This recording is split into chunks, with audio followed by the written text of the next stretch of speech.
கிறிஸ்தேசுவின் நாமத்தினால் இந்த காலை நேரத்தை உங்களை வாழ்த்துகிறேன். மீண்டுமாக ஒரு புதிய மாதத்தை நாம் காணும்படியான கிருபை கர்த்தர் நமக்கு தந்திருக்கிறார். இந்த ஆண்டினுடைய 6 மாதங்களை முடித்து 7வது மாதத்திற்குள் நம் காலடியை எடுத்து வைத்திருக்கிறோம். நம் எல்லாருடைய வாழ்க்கையிலே பாரங்கள் இருக்கிறது. நம் எல்லாருடைய வாழ்க்கையிலே தாங்க முடியாத சோர்வுகளும் வருகிறது. ஆனால் சங்கீதம் 55:22 கர்த்தர் சொல்லுகிறார், என் மீது உங்கள் பாரங்களை வைத்து விடுங்கள், கர்த்தர் மேல் உன் பாரத்தை வைத்து விடு. Cast your burden on the Lord. ஆண்டவருடைய சமூகத்திலே நமது பாரத்தை இறக்கி வைக்க வேண்டும் என்று திருமறை சொல்லுகிறது. நமது பாடுகளை மற்றவர்களோடு பகிர்ந்து கொள்ளும் போது ஜனங்கள் ஒரு முறை கேட்பாங்க, 2 முறை கேட்பாங்க, அப்புறம் சலிப்பு வந்துடும். நம்மை பார்த்து பார்க்காதவர்களை போல விலகி செல்லுகிற உலகத்தில் வாழ்ந்து கொண்டிருக்கிறோம்.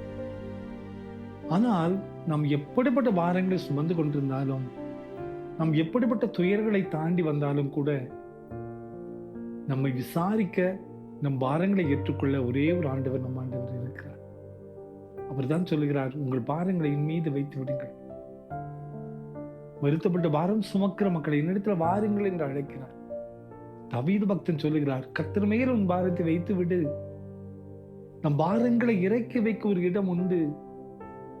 நாமாக சுமந்து நமது வாழ்வை குறித்து நிம்மதி இழந்த நாட்கள் போதும் என்று ஆண்டவர் சொல்லுகிறார். இந்த பாரங்களை பகிர்ந்து கொள்ள நான் கூட இருக்கிறேன் என்று கர்த்தர் சொல்லுகிறார். இந்த புதிய மாதத்திலே நான் எப்படிப்பட்ட பாதையில தாண்டி செல்வேன் என்று கலங்கி நிற்கிறீர்களா?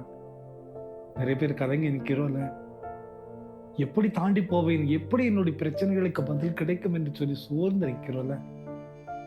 ஆண்டவர் சொல்லுகிறார், உங்கள் பாரங்களை என் மீது வைத்து விடுங்க, நான் உங்களுக்கு இளைப்பாறுதல் தருவேன், நான் உங்களை சமாதானத்தின் பாதையில் வழிநடத்துவேன், நான் உங்களை சுமப்பேன். நிச்சயமாய் நம் ஆண்டவர் நம்மை விசாரிக்கிற ஆண்டவர். நமது பாரங்கள் எல்லாம் அவர் மீது வைத்து விடுவோம், அவரையே நோக்கி பார்ப்போம். அவர் காட்டுகிற பாதையிலே நாம் நடத்தப்படுவோம். கவலைப்படாதிருங்கள், கர்த்தர் மேல் நம் பாரத்தை வைத்து விடுவோம். ஜெபிப்போமா? அன்பின் ஆண்டவரே, இந்த புதிய மாதத்தின் கால விளக்க நன்றியப்பா. எங்கள் பாரங்கள் எல்லாம் பகிர்ந்து கொள்ள நீர் கூட இருக்கிறீர், அதற்காக நம்ம துதிக்கிறோம். இந்த புதிய மாதத்தில் கூட கர்த்தாவே, பலவிதமான மன போராட்டத்தோடு இந்த மாதத்தை ஆரம்பித்திருக்கிறோமே. ஆனால் உங்கள் பாரங்கள் எல்லாம் என் மீது வைத்து விடுங்கள் என்று நீர் அழைக்கிறீரப்பா. எங்கள் பாரங்களை நீர் சுமந்து கொள்ளும். இந்த மாதம் முழுவதும் எங்களை சமாதானத்தின் பாதையில் வழிநடத்தி செல்லும்.